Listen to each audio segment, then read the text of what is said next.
오늘은 3월 7일 누가복음 19장 28절부터 40절까지 말씀입니다. 예수님께서는 이제 예루살렘으로 입성하시면서 우리가 잘 알다시피 어린 나귀를 타고 입성하시는 장면, 그 장면이 오늘 본문 말씀이에요. 자, 29절 한번 읽어볼게요. 감람원이라 불리는 산 쪽에 있는 벳바게와 베다니에 가까이 가셨을 때에 제자 중 둘을 보내시며 이르시되 너희는 맞은편 마을로 가라. 그리로 들어가면 아직 아무도 타보지 않은 나귀 새끼가 매어 있는 것을 보리니 풀어 끌고 오라. 자, 예루살렘 동편의 작은 두 마을을 지나시는데요. 거기가 어디입니까? 벳바게, 베다니. 거기서 제자 둘을 먼저 보내십니다. 맞은편 마을로 가서 아무도 타지 않은 새끼 나귀가 있을 텐데 그거를 내게 끌고 와라. 내가 그걸 타고 가겠다라고 말씀하시는 거예요. 자, 예수님께서는 이 구원 사역의 완성을 위하여 예루살렘으로 입성하십니다. 그런데 그냥 무작위로 그냥 아무 생각 없이 가시는 것이 아니라 하나님의 말씀에 입각하여 구약 성경에 쓰여진 대로, 자, 구약 성경에 예수님께서 어린 나귀를 타고 입성하시는 장면이 이미 예언되어 있거든요. 그러니까 말씀에 입각하여 그 말씀을 이루시기 위하여 철저히 준비하시고 계획하시는 장면이 오늘 본문에 나오게 된다라는 거예요.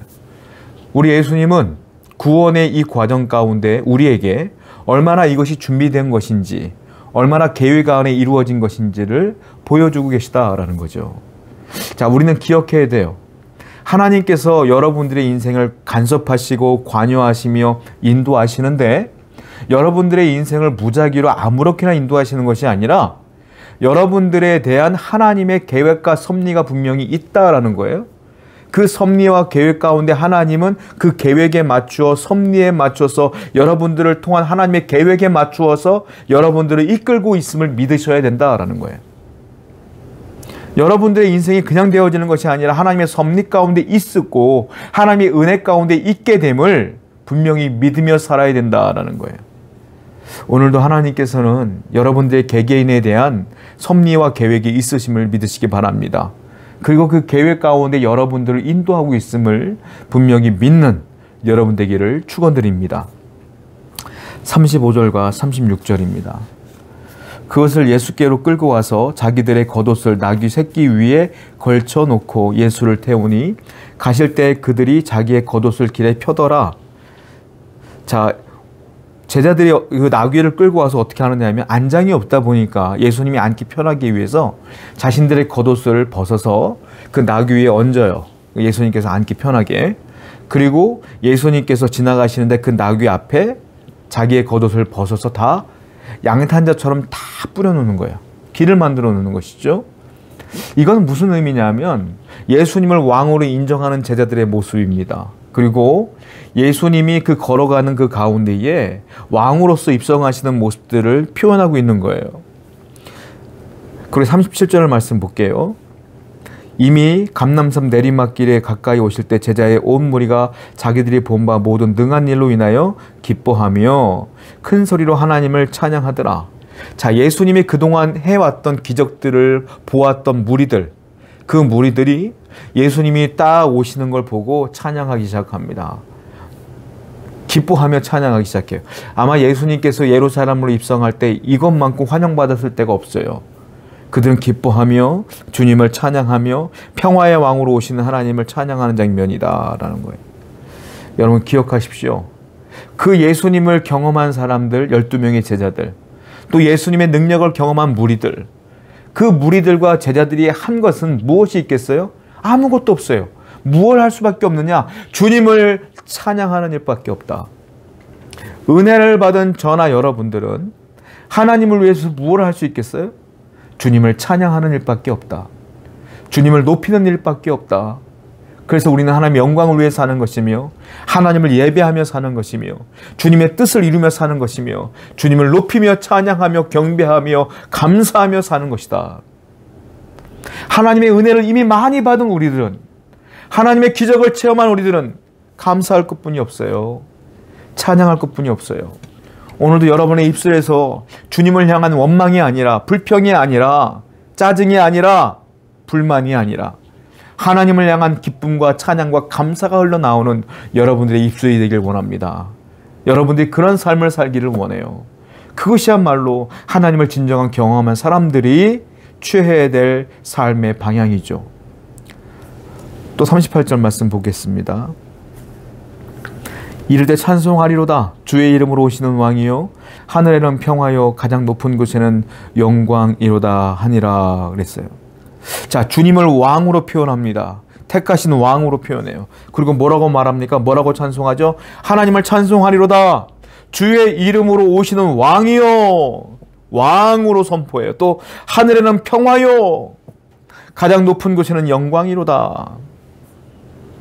주님을 대놓고 왕으로 표현하고 있어요. 선포합니다. 찬양합니다. 자, 그런데 이 무리 가운데는 우리가 뒤에 말씀 보면 알겠지만 바리새인들도 섞여 있어요. 이 바리새인들은 예수님을 고발하고 고소하기 위해서 찾아온 사람들이에요. 즉 우리가 이 땅을 살아가는데 세상 속에서 내 동료 가운데 주위 사람들 가운데 예수님을 믿는 사람도 있지만 믿지 않는 사람도 섞여 살죠. 아니, 믿지 않는 사람들이 훨씬 더 많죠. 그 가운데에 바리새인이 있건 서기관이 있건 뭐가 있건 상관하지 아니하며 이미 은혜를 충분히 경험한 이 무리들은 주님을 왕으로 선포합니다. 하늘의 왕이시오, 평화의 왕이시오 선포합니다. 여러분, 여러분들이 하나님의 진정한 은혜를 받은 자라면 여러분들이 직장생활을 하던 사회생활을 하던 가정에 있던 뭘 하든지 간에 내 주위에 그리스도인이 없더라도 주님을 왕으로 선포할 수 있는 용기가 있어야 된다. 여러분들은 어떠십니까? 주님을 은혜를 받은 여러분들은 왕으로 선포하며 평화의 왕으로 선포하십니까? 당당하게 그리스도인답게 살아가고 있습니까? 우리도 이러한 삶을 살아야 되지 않겠어요? 하나님을 선포하고 살아가는 여러분 되기를 축원드립니다. 39절과 40절이에요. 무리 중 어떤 바리새인들이 말하되 선생님이여 당신의 제자들을 책망하소서 하거늘 대답하여되 내가 너에게 말하노니 만일 이 사람들이 침묵하면 돌들이 소리 지르리라 하시니라. 바리새인들은 당황스러웠어요. 왜냐하면 바리새인들은 예수님을 찬양하려고 온 게 아니에요. 예수님을 잡으려고 온 거야. 예수님을 거짓 선지자라고 고소하려고 온 거예요. 그 증거를 잡으려고 온 것인데 무리들이 뜬금없이 뭐 하늘의 왕이시여 평화의 왕이시여 하고 찬양하며 경배하는 모습을 보니까 듣기 싫어요. 그래서 예수님을 찾아가서 따졌듯이 묻는 거예요. 너무 시끄럽소. 당신의 제자들을 침묵하게 하시오. 찬양 못하게 하시오. 라고 강압적으로 얘기하는 거예요. 그때 예수님은 저 사람들이 침묵하면 하나님 만드신 돌들도 나를 찬양할 것이니라 라고 말씀하시는 거 아니겠습니까? 여러분 기억하셔야 될 게 있는데 똑같은 공간에 하나님을 찬양하는 자가 있고 바리새인들처럼 하나님의 찬양을 금하는 자가 있어요. 무슨 차이겠어요? 예수님을 왕으로 믿는 자는 찬양하는 거고 예수님을 왕으로 믿지 못하고 거짓 선지자로 믿는 자들은 찬양을 안 하는 거고, 즉 믿음의 유무에 따라 주님을 경배하느냐 그렇지 않느냐가 나뉘어진다라는 거예요. 여러분들은 어떻습니까? 주님을 믿습니까? 정말 믿습니까? 믿습니까? 믿으면 찬양해야죠. 믿으면 경배해야죠. 믿으면 주님을 높여야죠. 오늘도 믿음을 가진 여러분들은 주님을 찬양하며 감사하며 왕으로 주님을 선포하며 살아가는 여러분 되기를 축원드립니다. 기도합시다. 하나님, 우리에게 믿음을 주셨습니다. 이 믿음을 가지고 주님을 선포하고 찬양하는 삶을 살 수 있도록 인도하여 주시옵소서. 예수님의 이름으로 기도드렸습니다. 아멘.